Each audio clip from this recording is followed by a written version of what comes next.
Hello, everybody, and welcome to the class. Today I'm going to talk about the introduction of Julius Caesar. Julius Caesar is one of the greatest tragedies of Shakespeare.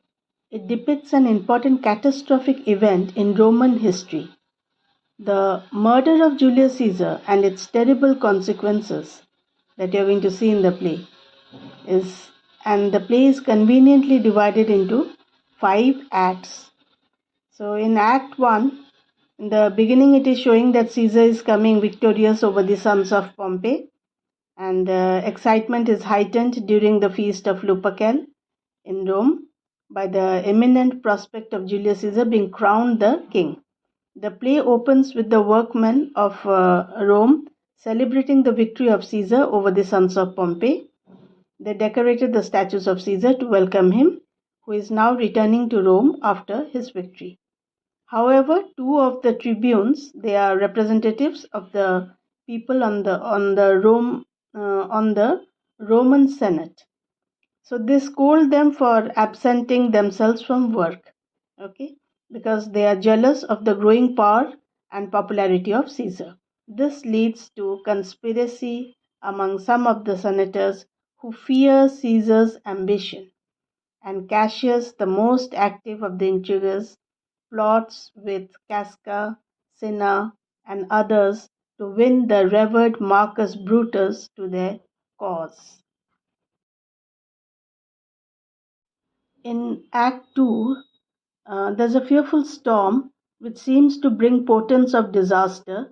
Cassius and his followers come to Brutus' house and induce Brutus, who sits high in all the people's hearts, to join them in slaying Caesar at the Capitol, where the senators are expected to name him king. Forebodings are felt by Portia, the wife of Brutus, and by Calpurnia, Caesar's wife. The latter, filled with apprehensions, begs Caesar not to leave his house that day and his priests to advise him of dark portents. However, the conspirator, Decius Brutus, gives a favorable interpretation to such dreams and portents, and Caesar goes forth to the capital. In Act 3, Caesar goes to the capital without caring for the entreaties of Calpurnia. He also does not heed the forecast of a soothsayer who told him to be aware of the Ides of March. Caesar is so proud and self-confident that he does not read the letter given to him by one, that is Artemidorus, in which he has warned him of the imminent attempt at his life. So Caesar is murdered in the capital according to the plan. However, the murder has terrible consequences. Brutus explains to the crowd why Caesar was murdered. Before departing, Brutus asks the crowd to listen to Antony's speech. Thereupon the eloquent Mark Antony, displaying sweet Caesar's wounds, stirs the mob to such a mutiny that the conspirators are forced to flee from Rome. Antony himself goes to join Octavius Caesar and Lepidus to make plans for the final overthrow of Brutus and Cassius. In Act 4, Antony and Octavius they combine forces and set out in pursuit of the conspirators now encamped near Sardis. Brutus learns that the grieving Portia has taken her life and is annoyed with Cassius who has refused to supply funds for their troops.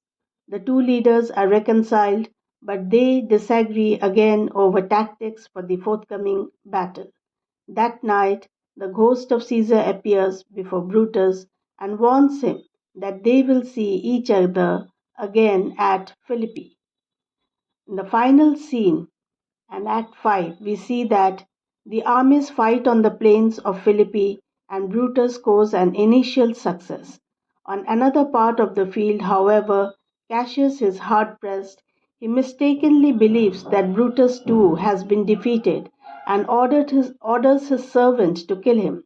Brutus fights on but is finally defeated and is left with a few poor remains of friends. He persuades one of these to hold his sword while he runs upon it and dies with the exclamation, "Caesar, now be still." The victorious Antony, accompanied by Octavius, comes upon Brutus' body and declares that this was the noblest Roman of them all. The play ends with the message that Caesar dead was more powerful than Caesar living. Before the murder, Caesar ruled Rome, and after his murder, it was his spirit which was all powerful and drove the conspirators to their doom. So that's all for today. See you and bye bye. Do like and subscribe and share my videos.